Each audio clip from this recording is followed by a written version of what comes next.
ચાલો મળીએ કાર્યક્રમ અંતર્ગત ભુજ નગર સેવા સદનના કારોબારી ચેરમેન મહીદીપસિંહ જાડેજા સાથે મુલાકાતમાં આવવો જોઈએ મા ન્યૂઝનો વિશેષ અહેવાલ મા ન્યૂઝના માધ્યમથી। નમસ્કાર દર્શક મિત્રો, મા ન્યૂઝ લાઈવના ચાલો મળીએ કાર્યક્રમમાં આપ સૌનું સ્વાગત છે। હું કૃષ્ણકાંત ભાટિયા। મિત્રો, આજે આપણે એક એવા યુવા નેતા સાથે અહીં ઇન્ટરવ્યૂ કરવાના છીએ, ચર્ચા કરવાના છીએ કે જે ભુજ નગર સેવા સદનના કારોબારી ચેરમેન પદે અત્યારે નિયુક્ત છે અને લગભગ કાર્યકાળ પણ એમનો હવે પૂરો થવા આવ્યો છે અને સૌથી યુવાન, આટલા યુવાન કારોબારી ચેરમેન ભુજ નગર સેવા સદનના હજુ સુધી કોઈ આવ્યા નથી।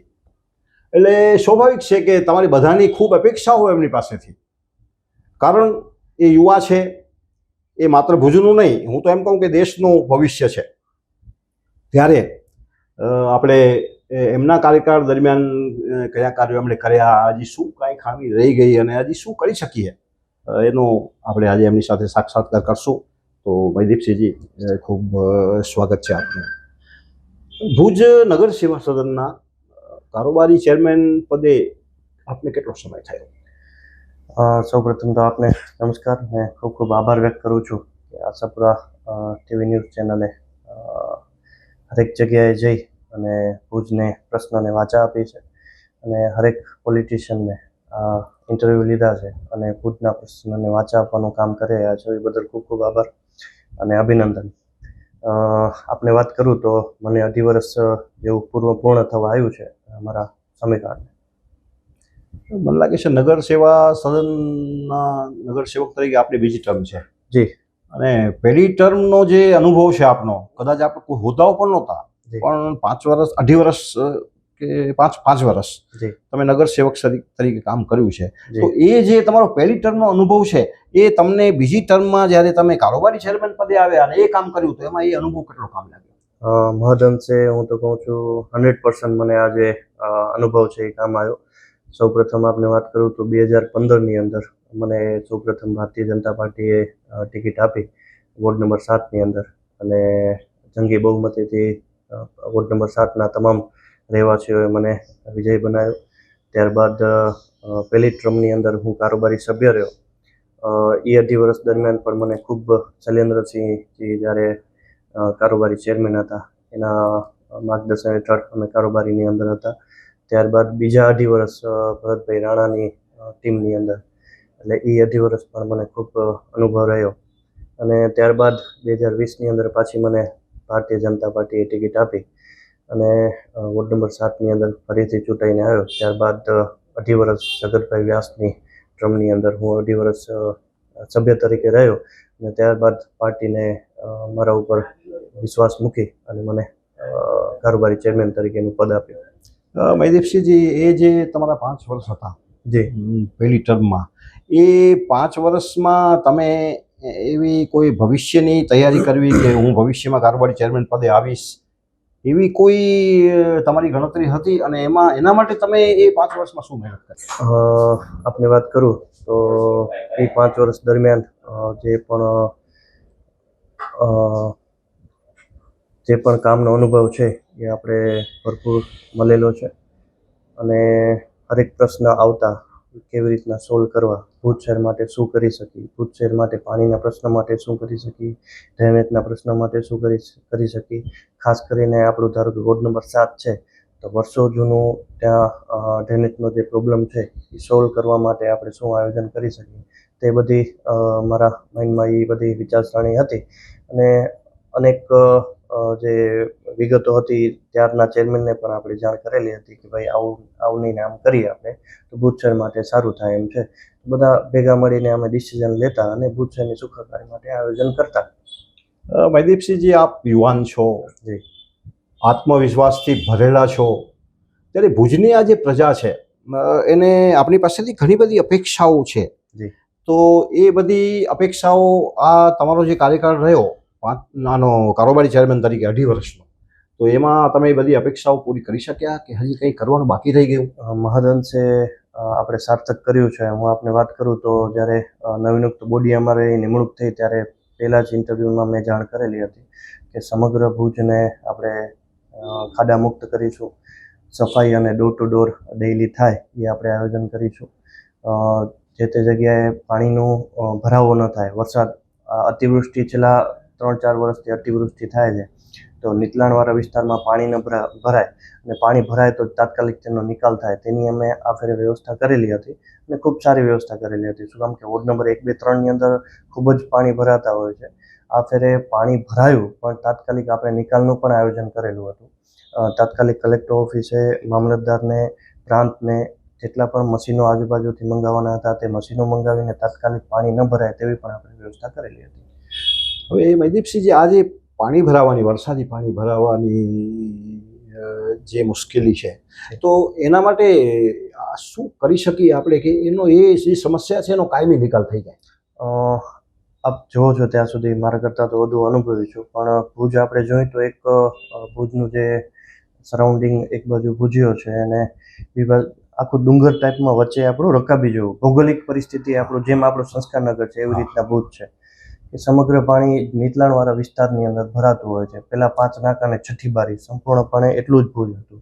અત્યારે વ્યાપ વધતો આવે છે, પણ જે જૂનું ભુજ છે તેની અંદર પાણી જે ભરાવાની સમસ્યા છે તેના માટે થઈને સ્ટોમ વોટર ડ્રેનેજનું આયોજન આપણે અમૃત 2ની અંદર કરેલું છે.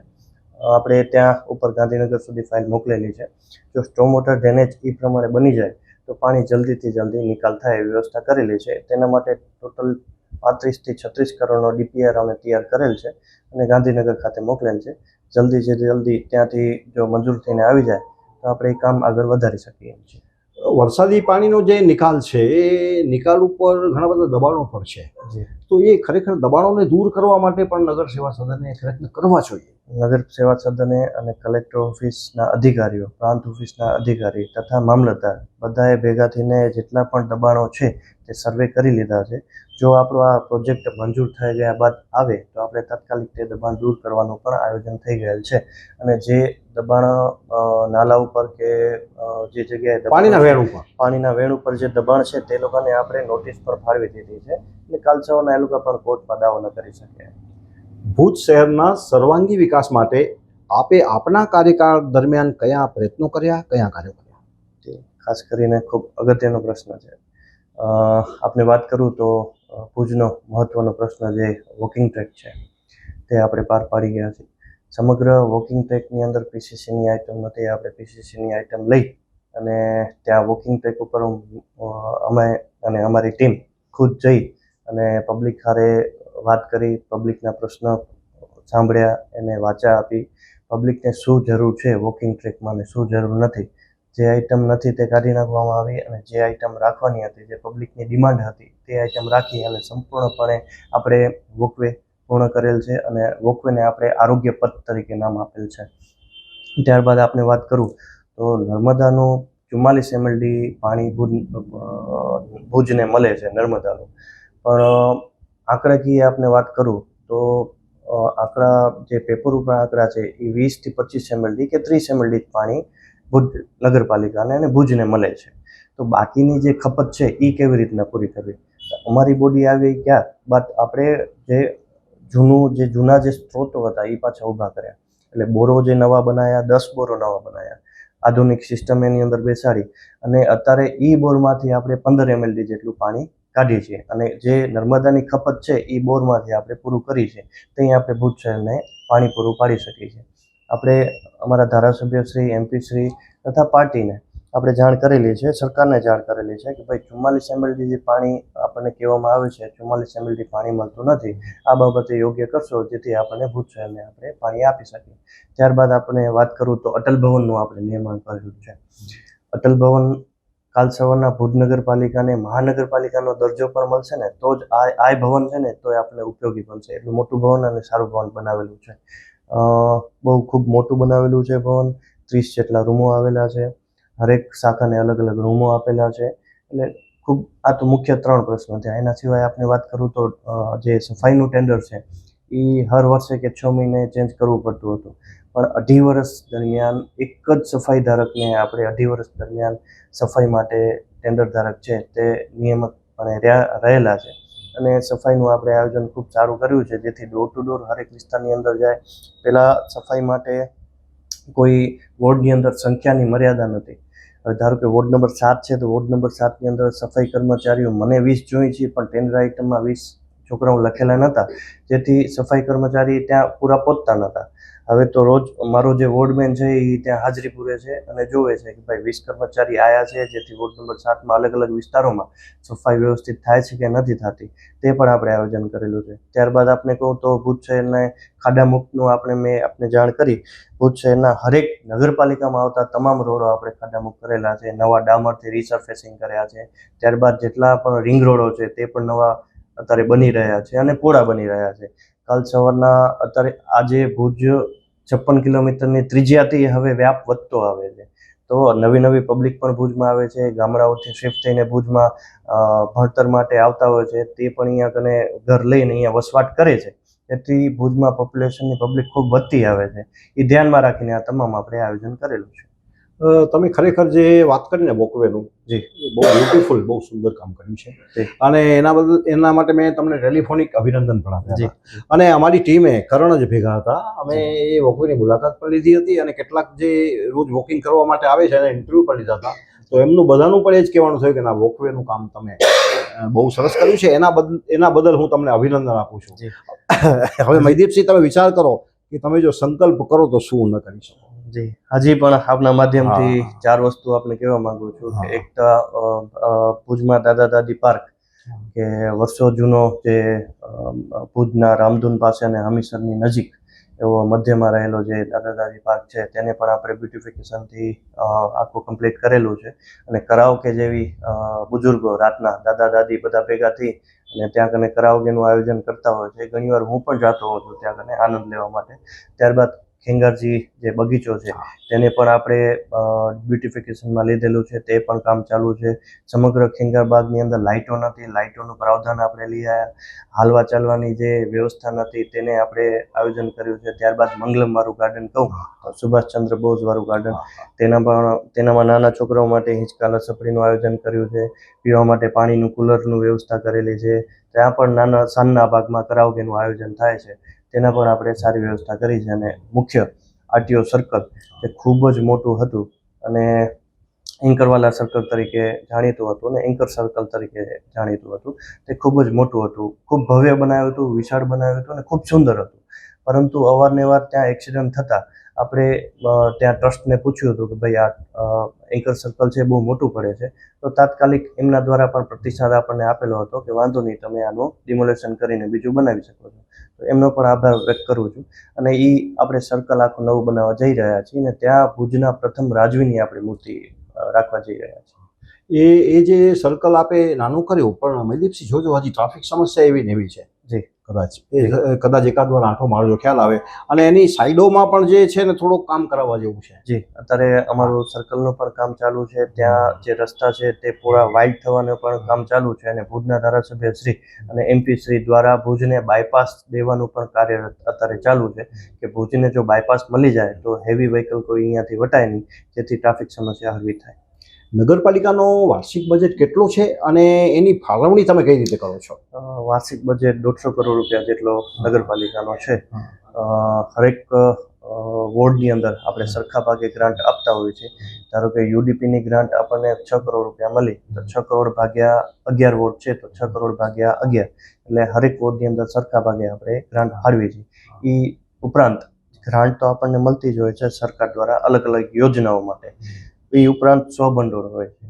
સ્વભંડોળ એટલે જે ભુજમાં રહેવાસીઓ પાણી વેરો છે, ગટર વેરો છે, શિક્ષણ ઉપકાર છે, દીવાબત્તી વેરો છે, સફાઈ વેરો છે, તે ભરતા હોય છે. તે જે આવક થતી હોય છે એ રોજની 3 કે 4 લાખ રૂપિયા જે થતી હોય છે. અને એ આવક જે છે એ આપણે સ્વભંડોળની આવક છે એ જે નગરપાલિકાની અંદર જે કર્મચારીઓ કામ કરતા હોય છે તેના ચૂકવણા માટે આપણે રાખતા હોય છે કે તેને પગાર દેવા માટે આપણે રાખતા હોય છે. જો ઇમરજન્સીમાં આપણે કંઈક કામ કરાવવું હોય તો આપણે સ્વભંડોળનો ઉપયોગ કરતા હોય છે. 2.5 વર્ષ દરમિયાન મેં તો આયોજન એમ જ કર્યું છે કે સ્વભંડોળ ઉપર ભાર ન પડે અને જે ગ્રાન્ટ છે ગ્રાન્ટમાંથી મેક્સિમમ કામ થાય. હવે ડ્રેનેજ છે, પાણી છે, સફાઈ છે, લાઇટ, એ બધાને કોઈ સમસ્યાઓ છે કે કોઈ પ્રશ્નો છે તો એ પ્રશ્નોના નાગરિકો તરફથી પ્રશ્નો આવે તો એ પ્રશ્નોના નિરાકરણ માટે તમે કોઈ યોજના બનાવી છે ખરી? જી, ખાસ કરીને જો ડ્રેનેજનો પ્રોબ્લેમ હોય તો કોઈ પણ આમના નાગરિક જઈને ત્યાં કને તે સફાઈ વેરો હોય કે ડ્રેનેજનો પ્રોબ્લેમ હોય કે દીવાબત્તીનો પ્રોબ્લેમ હોય કે લાઇટ બંધ હોય તો ત્યાં જઈને તે લખાવી શકે છે. શાખાની અંદર જઈને નોંધણી કરાવી શકે છે. જો ત્યાંથી એને પ્રતિસાદ ન મળે તો પ્રમુખશ્રી છે કે કારોબારી ચેરમેનશ્રી છે કે ઉપપ્રમુખને મળે તો તાત્કાલિક આપણે એ કામ કરાવી શકતા હોય છે.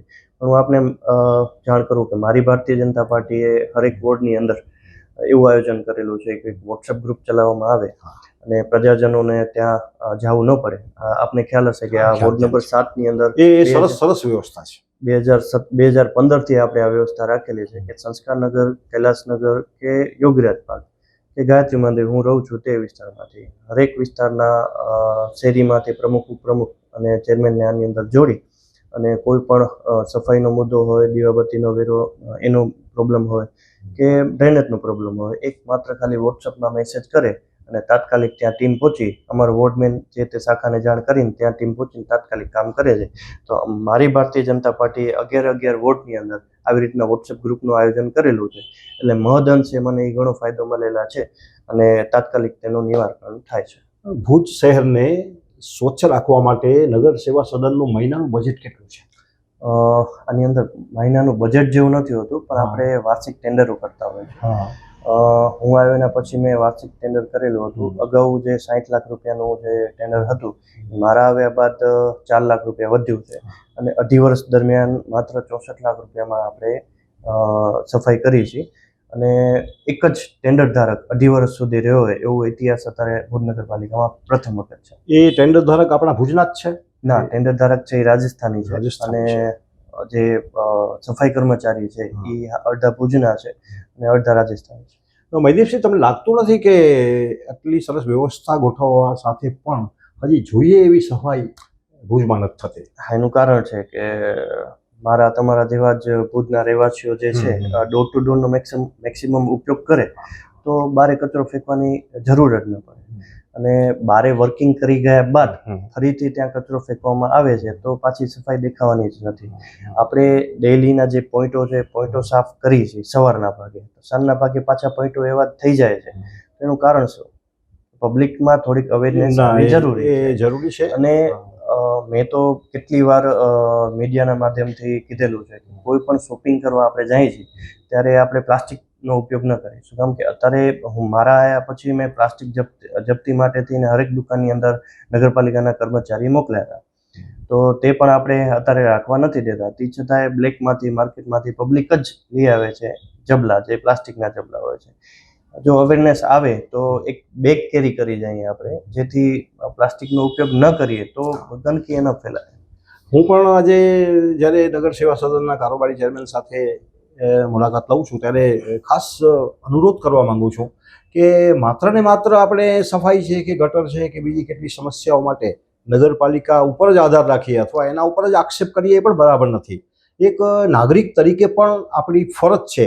અને અત્યારે તો ડોર ટુ ડોર કચરો લેવા માટેની વ્યવસ્થા ગોઠવાયેલી છે. ત્યારે મારી મા ન્યૂઝના માધ્યમથી બધાને વિનંતી છે કે આપણે પણ એમાં સહકાર આપીએ અને રસ્તા ઉપર કચરો ન ફેંકતા આ જે વ્યવસ્થા ગોઠવાયેલી છે એનો આપણે ઉપયોગ કરીએ, એવી મારી પણ મા ન્યૂઝના માધ્યમથી આપ બધાને વિનંતી છે. આપણે તો આપણા પીએમ, દેશના પીએમ શ્રી નરેન્દ્રભાઈ મોદી કનેથી આ વસ્તુ શીખવા જેવી છે. એમના આપ જોતા હશો, ઘણીવાર ક્લિપમાં બતાવે છે, ઘણીવાર મીડિયામાં બતાવે છે, ઘણીવાર આપણે ન્યૂઝમાં જોઈએ છીએ કે મોદી સાહેબ, પ્રધાનમંત્રી શ્રી કાંઈ પણ વસ્તુ બુકનું વિમોચન કરતા હોય છે તો ઉપરથી જે રિબિન છે એ કાઢીને પોતાને ખીચામાં મૂકતા હોય છે. એટલી અવેરનેસ એમનામાં છે. તો આપણે પબ્લિકને જાતે સમજીને આ વસ્તુ કરવી જરૂરી છે. હવે ગટર મરમ્મત માટે આ વર્ષે નગર સેવા સદન તરફથી કેટલો ખર્ચ કરવામાં આવ્યો? હું આપને જાણ કરું તો મોન્સૂન વખતે મોસ્ટ ઓફ ડ્રેનેજ બેસતી હોય છે અને ખાસ કરીને એનામાં પણ થોડીક પબ્લિકમાં અવેરનેસ આવી જરૂરી છે. જે ન નાખવાની વસ્તુ આપણે ફ્લશ કરતા હોય છે એના કારણે ચોકઅપ થતી હોય છે. ચોકઅપ થાય છે એના કારણે પાણી આગળ નથી વધતું અને પાણી ઉભરાય છે, ત્યાં ડ્રેનેજ લાઈન બેસતી હોય છે. તો મારા અંદાજ પ્રમાણે 5 કરોડ રૂપિયા આપણે આની અંદર વાપર્યા છે. હવે મહિદેવસિંહજી, એક કડવું સત્ય છે કે આટલા પૈસા વાપર્યા છતાં સમસ્યા જેમની તેમ રહે છે. તો હવે એના માટે તો તમારે એક યુવા નેતા તરીકે વિચારવું પડે. જે એના માટે થઈ અને સરકારશ્રી દ્વારા અને સરકાર ભેગી આપણે એક મિટિંગ કરેલી હતી. ભૌગોલિક પરિસ્થિતિ જે ભુજની છે અને જૂની જે ડ્રેનેજ વ્યવસ્થા છે, જૂના પાઇપો છે, જૂની જ ડ્રેનેજ લાઈન છે, જૂની જ વ્યવસ્થા છે, તેને આપણે નવું સ્વરૂપ આપવું જરૂરી છે. એટલે અમૃત 2ની અંદર આ વ્યવસ્થા આખું આયોજન થઈ ગયેલ છે. ટૂંક સમયમાં કામ ચાલુ થશે. શું આમ કે વ્યાપ વધતો જાય છે ભુજનો, જે ડ્રેનેજ લાઇન છે તે ને તે જ છે. એનામાં આપણે ભુજ નગરપાલિકા દ્વારા ગાળા સફાઈનું આપણે આયોજન કરી છે, પરંતુ જે વ્યાપ વધતો જાય છે, રોજ રોજ નવા મકાન બનતા જાય છે, પાણીની ખપત વધતી જાય છે, પાણીની વપરાશે વધતો જાય છે. એટલે સમગ્ર તમામ વસ્તુનું આયોજન કરીને આપણે સરકાર ભેગું એક મિટિંગ કરેલી હતી. તમામ આપણે વ્યવસ્થા ભુજની ભૌગોલિક પરિસ્થિતિ સમજાવી હતી. ત્યારબાદ નવું જે આયોજન થાય છે એની અંદર ભુજની ચારે તરફ નવી લાઈનો બેસાડવામાં આવે તો આ ગટરમાંથી આપણને મુક્તિ મળે એમ છે. મને લાગે છે જૂની લાઈનો છે, જી. હું સંસ્કારનગરની વાત કરું તો 15 વર્ષ કે 20 વર્ષથી હું જોઉં છું આ પ્રશ્ન છે કે વરસાદ પડે એટલે એને પરિસ્થિતિ ઊભી થાય. જી તો કંઈક એ સંસ્કારનગરની જે લાઈન છે ગટરની કંઈક ડાયવર્ટ કરવાની આખી વાત હતી. જી. એ પણ મને લાગે છે ઘણા લાંબા સમયથી વાત હતી. અત્યારે ઈ કામ ચાલુ છે. ભુજ નગરપાલિકા કને ભંડોળની વ્યવસ્થા ન હોવાથી આપણે અમારા ધારાસભ્ય શ્રી, MP શ્રી અને પાર્ટીના પ્રમુખ છે દેવજીભાઈ વત્સલને જાણ કરી હતી કે ભાઈ આ વોર્ડ નંબર 7નો મહત્વનો પ્રશ્ન છે. જો આ ડ્રેનેજ વ્યવસ્થામાં સારી રીતના કરવામાં નહીં આવે તો વોર્ડ નંબર 7માં હર વર્ષે મોન્સૂનમાં ડ્રેનેજ ઉભરાતી હોય છે. તો ભાડા દ્વારા આપણને ગ્રાન્ટ ફાળવવામાં આવી, એના માટે ત્રણેયનો હું આભાર વ્યક્ત કરું છું. અને ભાડા દ્વારા ટેન્ડર કરવામાં આવ્યું અને ટેન્ડર ધારક દ્વારા અત્યારે કામ પણ ચાલુ છે. તો જે આપણે માંડવી ઓક્ટોથી મંગલમથી ગાયત્રી મંદિરથી ઈદગોર થઈને જે લાઈન આગળ વધે છે તે સમગ્ર લાઈન ડાયવર્ટ કરવાની વાત છે. હવે તે લાઈનનું કામ ચાલુ છે. તે કામ થશે માંડવી ઓક્ટોથી જે જય ગોગાવાળો જે રિંગ રોડ છે કોમર્સ કોલેજની બાજુમાં, ત્યાંથી રઘુવંશી ચોકડીથી ત્રિમૂર્તિ મંદિર અને ત્રિમૂર્તિ મંદિરથી અમૃત 1ના જે મોટા ડાયાની જે પાઇપલાઇન છે તેની અંદર શિફ્ટ કરવામાં આવશે. તો જે ઉપર જયનગર, મહાવીરનગર ને તમામ જે વોર્ડ નંબર 11નું જે ડ્રેનેજ છે એ અહીંયા જય ગોગા રિંગ રોડ થઈ અને ત્રિમૂર્તિ મંદિરથી નવા લાઈનમાં શિફ્ટ થઈ જશે, જેથી આ જે જૂની લાઈન છે એનામાં ભારણ ઘટી જાય. આ જૂની લાઈનમાંથી કેટલા કનેક્શન છે એ ડાયવર્ટ થશે આ થવાથી અંદાજે હું માનું ત્યાં સુધી વોર્ડ નંબર 11 એટલે સૌથી મોટામાં મોટો વોર્ડ નંબર 11 છે. ઓછામાં ઓછા 20,000 જેટલી વસ્તી ધરાવતો આ વોર્ડ છે. એટલે આપણે માની લઈએ તો 30,000 થી 35,000 કનેક્શનનું આપણે પાણી ડાયવર્ટ થશે. ઘણા લાંબા સમયથી ભુજ નગર સેવા સદનમાં કાયમી એન્જિનિયરની જગ્યા ખાલી છે. શા માટે? એના માટે આપણે એક એક્ઝામનું આયોજન કરેલું છે. તેના માટે પણ અમે સરકારશ્રીને પત્ર લખેલા છે અને મંજૂરી માટે મોકલેલું છે કે ભુજ નગરપાલિકામાં હવે કાયમી કર્મચારી એક જ હતા અને એ અમારો સમયગાળો 16 તારીખે પૂર્ણ થાય છે ત્યારે એ કર્મચારી પણ રિટાયર થાય છે. એટલે ભુજ નગરપાલિકાની અંદર કાયમી કર્મચારી એક પણ નહીં રહે.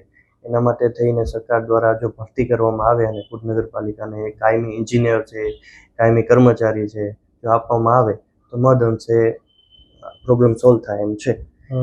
છેલ્લા 30 વર્ષથી ભુજ નગર સેવા સદનમાં બીજેપીનું શાસન છે. ગુજરાતમાં સરકાર પણ તમારી કેટલાય વર્ષોથી છે. તો મારી એક ખાસ વિનંતી છે મહીદેવસિંહજી, કાયમી જે કર્મચારી છે ને એ બહુ જવાબદારીપૂર્વક કામ કરે છે, તો એના માટે તમે જોરદાર રજૂઆત કરો. માત્ર ખાલી ભુજ નગરપાલિકાનો પ્રશ્ન નથી. એ સરકાર દ્વારા અત્યારે ખૂબ ગંભીરતાપૂર્વક એની ઉપર વિશ્લેષણ કરી, ચર્ચા કરી અને એનું આયોજન કરેલું છે. સમગ્ર જેટલી પણ નગરપાલિકાઓ છે જે તે સમયે ભરતી થઈ, એના પછી ભરતી થઈ જ નથી. તો એક ભરતી ખૂબ સારી વ્યવસ્થિત કરવામાં આવશે આવનારા દિવસોની અંદર. સરકાર દ્વારા પૂરેપૂરું આપણું આયોજન થઈ ગયેલ છે. આવનારા દિવસોની અંદર સારી ભરતી કરવામાં આવશે એટલે હરેક નગરપાલિકાની અંદર કાયમી કર્મચારીઓ આવશે. એમાં ખાસ કરીને એન્જિનિયર તો બહુ જરૂરી પોસ્ટિંગ છે. તો એના માટે મારી વિનંતી છે કે આપ જેટલા બને એટલા તનતોડ એના માટે પ્રયાસો કરો. અને ઘણા લાંબા સમયથી ભુજમાં સિટી બસ બંધ છે. કેટલાય પ્રબુદ્ધ નાગરિકો, સામાન્ય નાગરિકોએ મિટિંગો ભરી છે, વારંવાર રજૂઆત કરી છે કે ભાઈ સિટી બસ ચાલુ કરો. તો આ સિટી બસ ચાલુ શા માટે થતી નથી અને આમ ક્યારે થઈ શકશે એ કેવી આશા આપશો મને તમે? મારા આવ્યાના પછી મેં 2 પ્રયત્ન કર્યા છે હા. સિટી બસના. અગાઉ પણ કારોબારી ચેરમેન પ્રયત્ન કર્યા છે, પણ સક્સેસ નથી ગયા. એનું કારણ છે કે દિવસે દિવસે પેટ્રોલ અને ડીઝલના ભાવ વધતા જાય છે. પ્લસમાં ખાસ કરીને પ્રજામાંથી એવું જે પણ ટેન્ડર ધારક છે હા. એવું કહેવામાં આવે છે કે માત્ર સિટી બસ વ્યવસ્થા છે એ માત્ર 5 રૂપિયામાં કરવામાં આવે કે ટોકન ચાર્જ ઉપર કરવામાં આવે. પણ જે પ્રમાણે અત્યારે મોંઘવારી જે છે ને ખાસ કરીને પેટ્રોલ ડીઝલના ભાવ છે કે એને જે ટેન્ડર ધારક છે તેને પરવડશે તો એ કામ કરશે. મેં જૂના જે ટેન્ડર ધારક હતા એને પણ બોલાયા હતા, નવા જેની પાસે બસો છે, જે આ વ્યવસાયથી સંકળાયેલા છે તેને પણ બોલાયા હતા. પણ એમનું કહેવાનું એમ જ હતું કે બાપુ અમને આની અંદર પરવડે એમ નથી. શું કામ કે પ્રજામાંથી એવું કહેવામાં આવે છે કે માત્ર 5 રૂપિયામાં જ ચલાવો. પણ અત્યારે રિક્ષા ધારક છે એ પણ બસ સ્ટેશનથી મંગલમ જવા માટે અત્યારે 15 રૂપિયા કે 20 રૂપિયા લે છે. તો અમને પરવડે કેમ? એ એક મહદઅંશે પ્રશ્ન રહેલ છે. પણ મયદીપસિંહજી, અત્યારે નાગરિકોને એટલા મોંઘા ભાડા રિક્ષાના આપવા પડ્યા છે. મને લાગે છે કે નવી રીતે તમે જે ટેન્ડર કરો એમાં ભલે થોડા ભાડા વધે, એમાં મને લાગે છે કોઈને વાંધો ન હોવો જોઈએ. એ આપણે અત્યારે જે સંસ્થા એક આગળ આવી છે અને સરકાર દ્વારા પણ આના માટે ખૂબ સારું આયોજન થયેલું છે. હમણાં વિધિને 15 દી પહેલાં જ એક પત્ર આવેલો છે સરકાર દ્વારા કે કિલોમીટરના હિસાબે સરકાર પોતે ચૂકવણું કરવા તૈયાર છે. પ્રજામાં તમે જે પણ ફિગર રાખો એ ભલે રાખો, પણ 1 કિલોમીટરના 15 રૂપિયા લેખે કદાચ મેં પત્ર ઉપરથી વાંચ્યો છે. હજી એના ઉપર અભ્યાસ કરવાનો બાકી છે મારો. એટલે કિલોમીટરના હિસાબે આપણને 15 રૂપિયા કે લીટરના 1 લીટરના 15 રૂપિયા હિસાબે સરકાર આપણને આપવા તૈયાર છે. તો એનું આખું કેવી રીતના ટેન્ડરનું આયોજન કરવું એના માટે અમારા એન્જિનિયર શ્રી ભેગો બેસી અને વ્યવસ્થિત આયોજન કરીને આવનારા દિવસોની અંદર અમે ટેન્ડર કરીશું.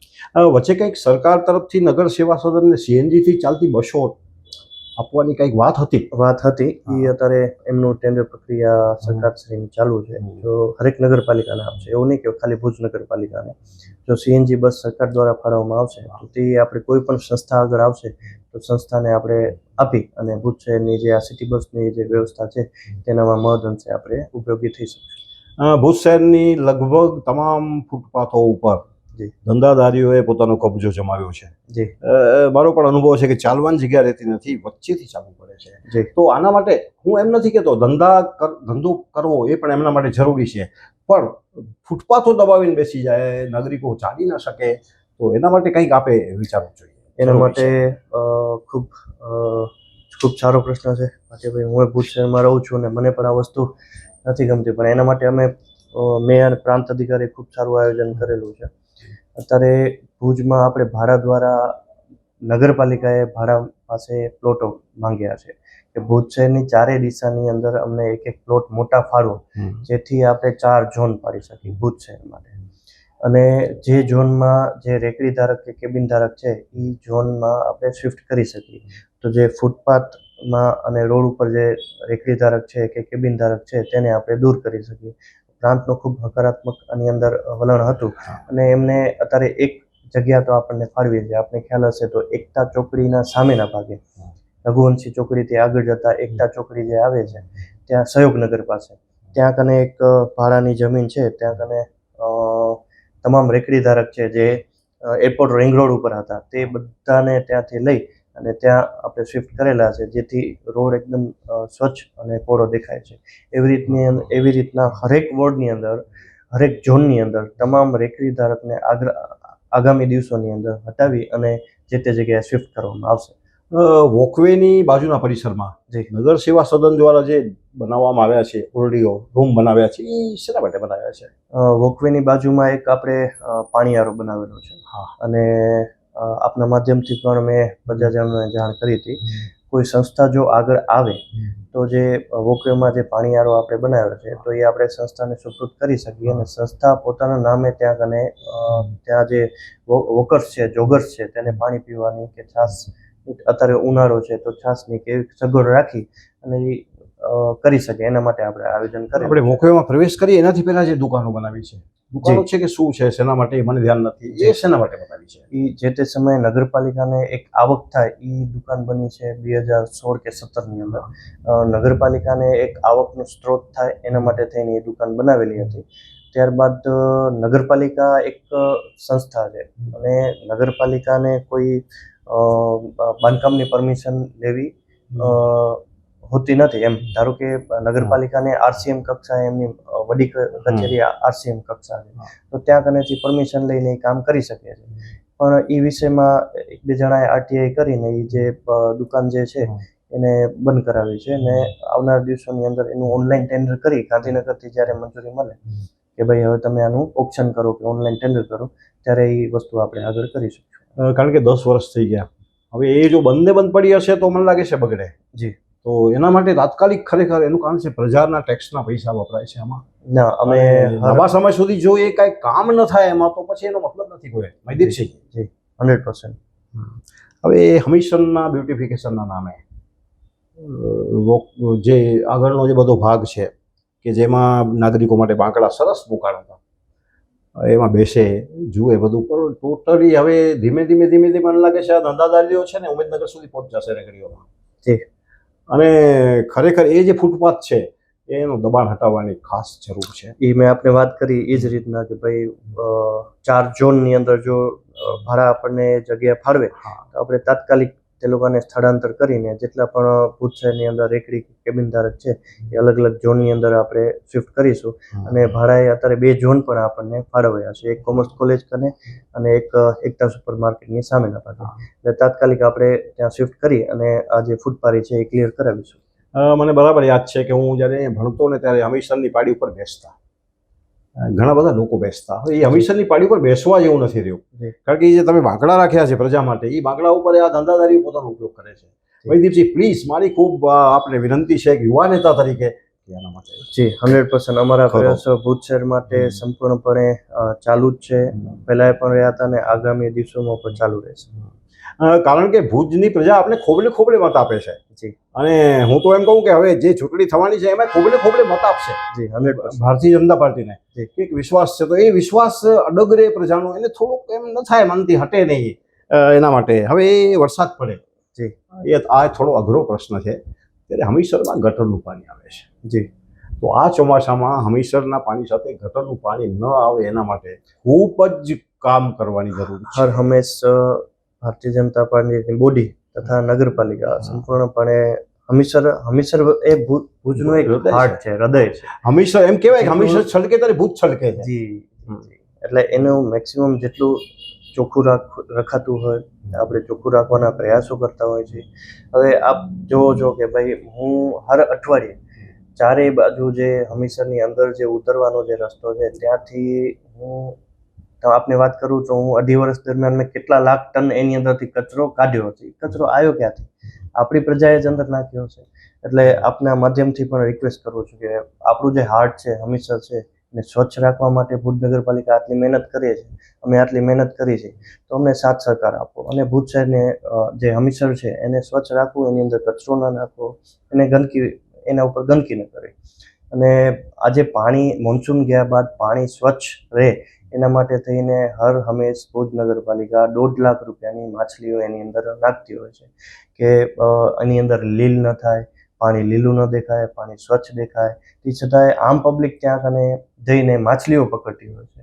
એ અમને ફોન આવતા હોય છે તો અમે તાત્કાલિક પોલીસ તંત્રને જાણ કરતા હોય છે અને પોલીસ તંત્ર જે એ ગેરકાયદેસરની કાર્યવાહી કરતા હોય છે કે કામ કરતા હોય છે તેને તાત્કાલિક લઈ જાય અને અમે ફરિયાદી બની છે કે ભાઈ આ કામ બીજી વાર ન થાય, એના પર અમે પ્રયાસો કરતા હોય છે. હવે મારો પ્રશ્ન એ છે કે એમાં ગટરનું પાણી ન ભળે એ તો તમે જ કરી શકશો, બીજું કોઈ નહીં કરે. ના, 100% અમારા પ્રયત્નો પહેલા પણ હતા, હજી પણ હશે ને આવનાર દિવસોમાં પણ હશે. ભાઈ જેટલું બને એટલું મેક્સિમમ ડ્રેનેજ ઉભરાય નહીં અને હમીરસરની આવની અંદર જાય એવું આયોજન છે. શહેરમાં વકરી રહેલી ટ્રાફિક સમસ્યા, જી, તો એના માટે મને એમ લાગે છે કે અત્યારે કામ નગર સેવા સદને આમની ટ્રાફિક પોલીસ સાથે બેઠક કરી એના માટે કંઈક બહુ જરૂરી છે. ટ્રાફિકમાં સરવૈયા સાહેબ જે હતા એના ભેગું અનંત વાર આપણે બેઠક કરેલી છે, મિટિંગો કરેલી છે.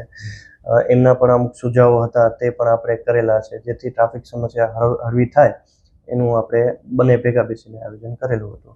ત્યારબાદ આપને વાત કરું કે વર્ષો જૂનો વોર્ડ નંબર 7નો જે પાણી નિકાલનો જે વરસાદી ચોમાસામાં પાણી નિકાલનો જે પ્રશ્ન હતો અને હમીરસરની અંદર આવ પૂરેપૂરી જાતી નથી, તેનું આપણે આયોજન કરેલું હતું. પડદાપીઠ હનુમાન મંદિરથી કરી અને બાપા દયાળુ સુધી આપણે સમગ્ર જે નાલો છે તે પાકો અને ઊંડો બનાવેલો છે, જેથી આપ સંસ્કારનગરમાં જ રહ્યો છો, ગરબી ચોકમાં જ રહ્યો છો, ગરબી ચોક પાસે કમર સુધી પાણી ભરાઈ જાય એટલી સમસ્યા હતી. તે પણ આપણે આપણી બોડી આવ્યા પછી સંપૂર્ણપણે નાબૂદ કરેલું છે. અને છેલ્લે પૂછું, ઓપન એર થિયેટર એ બહુ ભંગાર હાલત છે. અને કોઈ પણ પ્રજા છે ને એ સાંસ્કૃતિક પાસા સાથે જોડાયેલી રહે ને તો એ પ્રજા બહુ ઉત્તમ પ્રજા બને છે.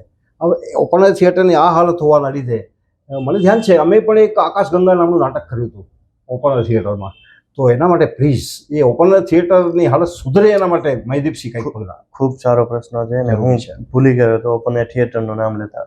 પણ નગરપાલિકાનું અટલ ભવનનું જ્યારે લોકાર્પણ હતું ત્યારે માનનીય સાંસદ શ્રી વિનોદભાઈ ચાવડા દ્વારા આ સજેશન મને સૌપ્રથમ આપેલું હતું. એટલે એમના સજેશનથી મેં આખું ટેન્ડર નવું બનાવેલ છે.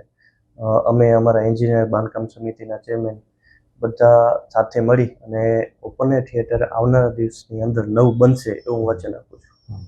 હવે હજી એક પ્રશ્ન મારા મનમાં છે કે હવે ચૂંટણી આવશે ફરી નગરપાલિકાની, તો એમાં ઉમેદવારી નોંધાવવાની ઈચ્છા છે ખરી? ઉમેદવારી નોંધાવવાની ટિકિટ મળે કે ના મળે એ સેકન્ડ ક્વેશ્ચન છે. મારા માટે પક્ષ સર્વોપરી. હા બિલકુલ.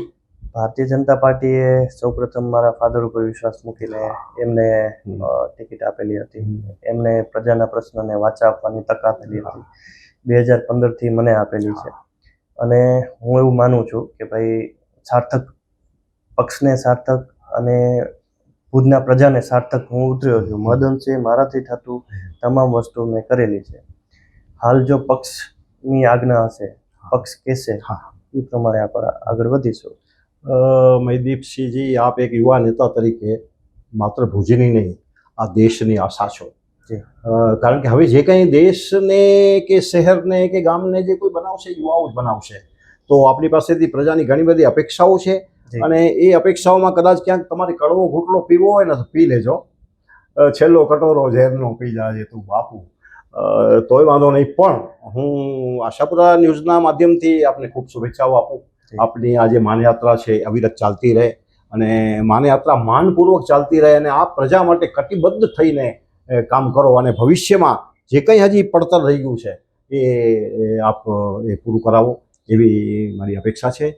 દર્શક મિત્રો, અહીં આ મુલાકાત છે અને આપણે વિરામ આપીએ છીએ. ધન્યવાદ. કૃષ્ણકાંત ભાટિયાને રજા આપશો. જય હિન્દ, જય ભારત, જય કચ્છ.